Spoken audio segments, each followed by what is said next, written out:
I know Prairie View season isn't over yet, but they did collapse in the back half of the year, and I'd like to look into it. Oh yeah, it's Locked on HBCU. Play my music. You are Locked on HBCU, your daily podcast covering HBCU sports. Part of the Locked On Podcast Network, your team every day.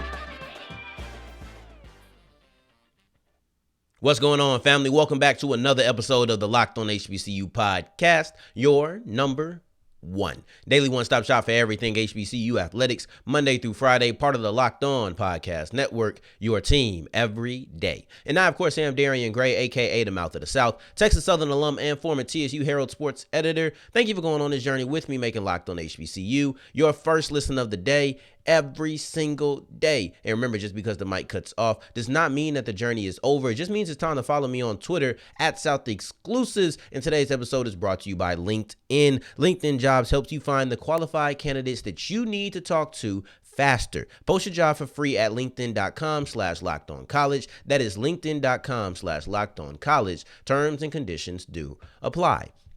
And I understand that Prairie View season is not over yet.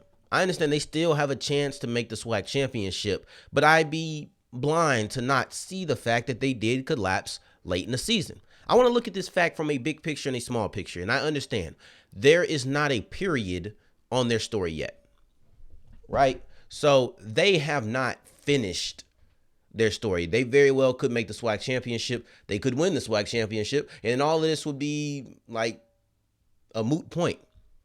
But at this moment right now, I don't think they're making it. So I would like to look at their story and look at their collapse late season on a big picture and then also a small picture.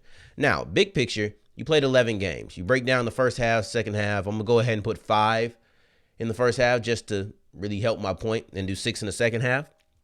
That first half of the season, they were 3-2. The second half, they were 3-3. Now, when you just hear that black and white, right, that's something we've been talking about. Just records put on the paper, black and white. 3-2 and 3-3 does not look much different. It's just one extra game that was played, and that extra game just so happened to be a loss. But when you really break it down, the 3 wins in the first half of the year, all conference games. The 2 losses, all out of conference. Those losses mean absolutely nothing. In the back half, you had 2 wins in the conference, 1 win out of conference, and all 3 of those losses were conference games, and they have a huge impact. Yes, you need to go ahead and win your conference games. You want to win all your games, but you need to win your conference games to have a chance, and they've had multiple chances. And every time they had a chance, it was a conference game, and they blew it. 2 of those 3 losses were really bad, right? So let's look into the smaller scale. Now, I want to start in chronological order because you could go to what was most important, but I feel like it would fail to properly set up the situation. When should we have had questions about Prairie View? At what point should we have been like, something's not right? Because you could say that they just weren't that good, or you could say they were hot to start. I'm going to lean to the to the former. No, I can't remember which order I said it in, but I'm going to lean towards them being hot to start because their best opponent all season was Alabama State, and they beat them in the first half of the year. So what happened? How did they collapse? That's why I say it's a collapse and not just they weren't that good.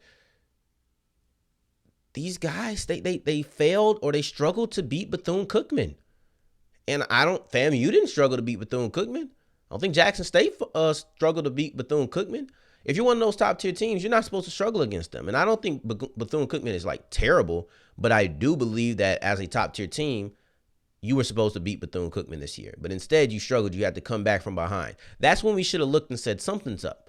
Not when they lost to Southern, and you could look back and say that was the start of their downfall. But when we should have been concerned was when they struggled to beat Bethune-Cookman. But winning is like good makeup, and it covers up all of those blemishes. Because you come back and you win. Now people don't realize, okay, we kind of struggled against one of the worst teams in the SWAC this year. Anyway, now you fast forward. You have 2 opportunities for you to win or put some distance between you and second place in the SWAC West. And you fail each time. So you have that Alcorn game. That was a major game. You lose it. It's a losable game. I feel like it was a very winnable game, especially where Alcorn was at the time. But you're very cold to start the game. You're very cold to end the game. You just have a 2 to 3 drive hot stretch in which you put up some points. But other than that, your offense was anemic on that day. And you had a bunch of unforced errors that led to you losing. It's on you. You lose that game. Thankfully, Southern was playing FAMU, and you get a loss from them. So now you're in the same position. You're good. But Texas Southern is closer. Alcorn is closer after that loss. So now you fast forward, because that loss right there made it to where you had to beat UAPB and Mississippi Valley State. You ain't do the latter. You didn't beat Mississippi Valley State. Instead, you lose that game, and that's a very winnable game. There's no excuse for it. Look, no disrespect to my Valley folks, but they're not supposed to lose that game. Period. Prairie View had no business losing to Mississippi Valley State if they wanted to be a SWAC West champion. Now, they need a whole bunch of help. And that's what should be the most disappointing. If you are a Prairie View fan and you want to say, man, why are you talking about a collapse? It's because you need help and you ain't got no more games to play. You should not be in this situation. There should not be a situation where you need Grambling to beat Southern. I'm not going to call it luck, because I think Grambling very well could beat Southern at the Bayou Classic. Anything could happen. But you shouldn't need it. You should be sitting at home watching the Bayou Classic because you like to watch football. And right now, you're sitting there at the watching the Bayou Classic because you need Grambling to win. There's a certain level of importance around this game that would not be the case if you hadn't lost to Mississippi Valley State. This is on you. This is the collapse that I'm referencing. You cannot lose these games to Mississippi Valley State. You can't lose these games to Alcorn. You can't lose both of them. You got to pick one. You struggled against Bethune-Cookman. Maybe we're seeing this team just cool down. They were 3-2 to start the year. All 3 of those games, conference wins. They were 3-3 to end the year. All 3 of those losses, conference losses. So if you want to look into the collapse of Prairie View, those are the things you need to point to. If you wondered how Prairie View went from being the team in the lead, and they didn't have to play FAMU or Jackson State. They even had to play the top 2 teams. But anyway, if you're wondering, how did Prairie View go from being this team that we thought really was going to win the SWAC West to being this team that is now needing help from Grambling in the Bayou Classic in order to win that championship? All you got to do is look at those 3 losses in the last 6 games. One was unacceptable. One, very understandable. And the other is kind of in the middle. You got to win 2 of those 3, and you didn't. And that's why we are in the position that we are in right now. And going forward, we're going to be talking about the MEAC. We're focused on positivity from here on out. Right? We're here for positivity from here on out. And we're going to talk about some of the players who got all MEAC superlatives, and then just some of the teams who had high amounts of player on the first team, all MEAC team. Before I do that, however, I would love to tell you about LinkedIn, because this is for all my business owners. It's time for you to go ahead and stack up your roster. It's time for you guys to go ahead and employ the people who you want to talk to. Here's the thing. LinkedIn helps you reach out to qualified people. I talk. That's why I'm on Locked On HBCU. If the Locked On Network checked out my LinkedIn, they're going to know that I can talk. Let's put this man on the podcast. I ain't building no houses. I'm not building a house. So when you go and you look at my LinkedIn, let's go ahead and cut out that noise of me interviewing, trying to, get the spot so I can be one of your carpenters or whatever, right? No, that ain't what I do. Go reach out to somebody who builds. And that's what LinkedIn provides you, the ability to know who's qualified and who you need to talk to faster. Post your job for free at linkedin.com/lockedoncollege. At linkedin.com/lockedoncollege, you can post your job for free with the purple hashtag hiring frame. Terms and conditions do apply. As we keep on rolling on today's episode of Locked On HBCU, I appreciate you for making us your first listen of the day every single day. And for your second listen of the day, stay on this platform and check out Locked On Sports Today with Peter Bukowski, bringing on all of the local experts to break down the national stories so that you can be more enlightened than some of these national guys breaking down national stories. We know it better over here on the Locked On Podcast Network. Now I want to talk about the All MEAC team. The season is over. Only team that's going to play is North Carolina Central, though I did really enjoy the idea of, I guess this isn't for the MEAC, but just the idea of FAMU playing North Carolina A&T. I thought that was pretty cool. But anyway, only team that's going to play is North Carolina Central. The season is over, so you can basically now start rolling out your all-conference teams. The SWAC will do this in a couple of weeks when it's their time after their SWAC championship. But right now, I didn't want to have to wait a week and a half, 2 weeks to break down the all MEAC team. So I decided to do it today. And we're going to start off with our superlatives. The offensive and defensive players of the year are not being announced until December 6th. There's a dinner with the National Football Foundation, I believe, and that's where the MEAC is going to announce their offensive and defensive players. And that's around the time we should get the all SWAC team. So possibly I will break all of that down together. That's probably what I'll do. Hopefully, as long as time permits or whatnot. But anywho, because if that happens and like a week later, the SWAC's going to announce their team, I'm not waiting that long. I'll probably wait a day or two. It will be covered that week, though. So let's start off with the superlatives. And I think the easiest one was Trey Oliver being the coach of the year. I don't think there was any doubt. You can look at other things and maybe like, oh, I thought this person was going to be that. And first place, for the first time, you win a conference championship. You're going to the Celebration Bowl under Trey Oliver. Like, how can you seriously sit here and tell me anybody else is going to be the candidate? I understand that Damon Wilson, maybe if they got second place, you could have tried to plead your case. But the truth is, Trey Oliver did a fantastic job, and he brought that fire. He called his shot kind of like Babe Ruth, and I know a lot of coaches are going to say we're going for the conference and we're going to win it all. That's the goal every year. Yes. However, with Oliver, I felt as if his fire, his ferocity, it jumped through the screen. I wasn't there, but I still felt it. And I feel like his team felt it, and his team played that way. They backed up everything that he said. So, yes, every coach is going to call his shot. But Trey Oliver had a certain ferocity behind saying that, they're coming for that spot today or this year. And they got it done. So it was a clear choice. But then North Carolina Central also had their first offensive lineman of the year winner in Robert Mitchell. So how do I qualify that? Because sometimes it's a little bit difficult, right? It's a little bit difficult to qualify how good an offensive lineman is from like box scores and things of that nature without studying every single snap. They had the best running game in the conference. Of course, you have the running back and the quarterback who are involved in that, but you're not getting it without a great offensive line. It's just not happening, right? So that's how I kind of qualified that when talking about him without going through film study. And then also the rookie of the year is Marquise Gillis from Delaware State, a running back. And I appreciated his job replacing Sevion Wilkerson because it wasn't easy, right? But that's what you're going to do. You're going to be constantly compared to him. And their stats are like, it's a far way apart, but also he didn't get nearly as many carries. So, if we're talking about that per carry basis, then yeah, like they were comparable, and he did a pretty good job effectively replacing Sevion Wilkerson, and he got rookie of the year because of it. Delaware State does know how to recruit running backs. It's clear. I think that was a sign of how good they can recruit running backs. You go from a first team all MEAC player in Wilkerson to a rookie of the year in Marquise Gillis. Like that's a really good sign. But what teams had the most players on these all conference squads? Well, you start off with North Carolina Central at 7. That shouldn't be any shock, right? You are the best team. They showed it throughout the year. They have 7 first team. We're talking about the most first team, right? Players. They had 7 players on the first team.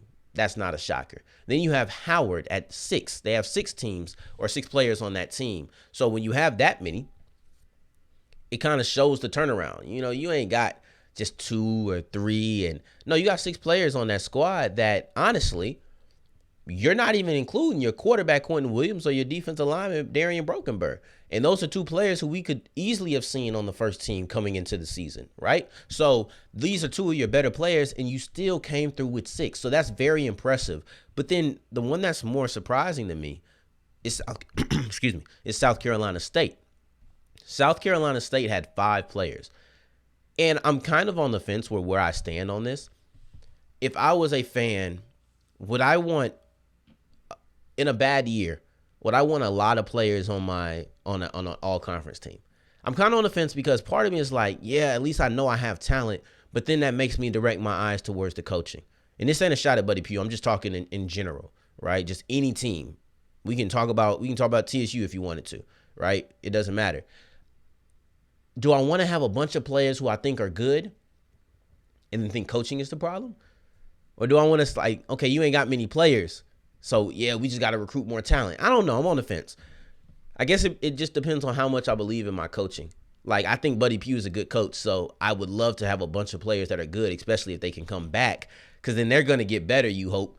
And you just when you have good coaching, you don't bank on having 2 bad years with this amount of talent in back-to-back years. So I just think the amount of first team all MEAC selections that they had just shows South Carolina State may have had a rough year, but they had a lot of individual talent, including BJ Davis and Shaq Davis, right? So it's just a situation where, I don't know. You let me know what you would like. I'm always on the fence when it comes to things like that. But going forward, I want to talk about the trends that you're going to see from Benedict College and then also Wingate, because these two teams are facing off in the second round of the D2 playoffs. Before I get into that, however, I would love to tell you about BetOnline, our good friends and the money makers that you need to make sure that you are involved with. So, BetOnline has you covered this season with more odds, props, and lines than ever before, but they're also extremely versatile. If you like that sport, I promise you they have it. MMA, who was putting their money down on Adesanya getting knocked out in the fifth? I mean, I ain't gonna say it was shocking, but it was definitely surprising,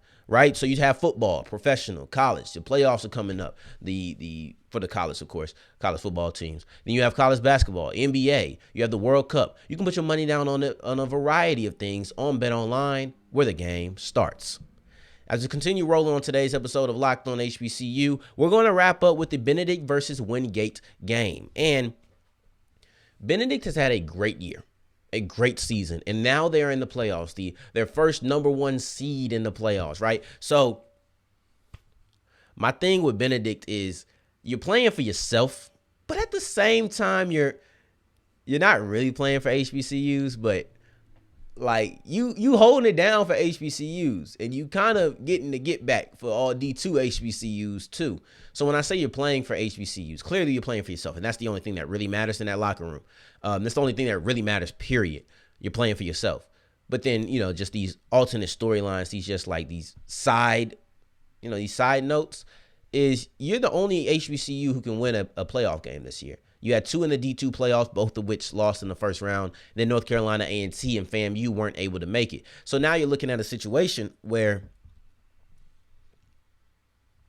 yeah, you want to win for you, but if you do win, you're going to have a lot of people on your back. And when I say you got to get that get back for D2 HBCUs, Shaw, Fayetteville State, Virginia Union, they all got knocked off by Wingate.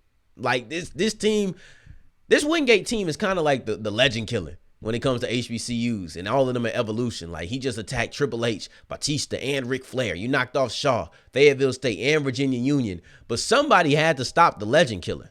Somebody had to.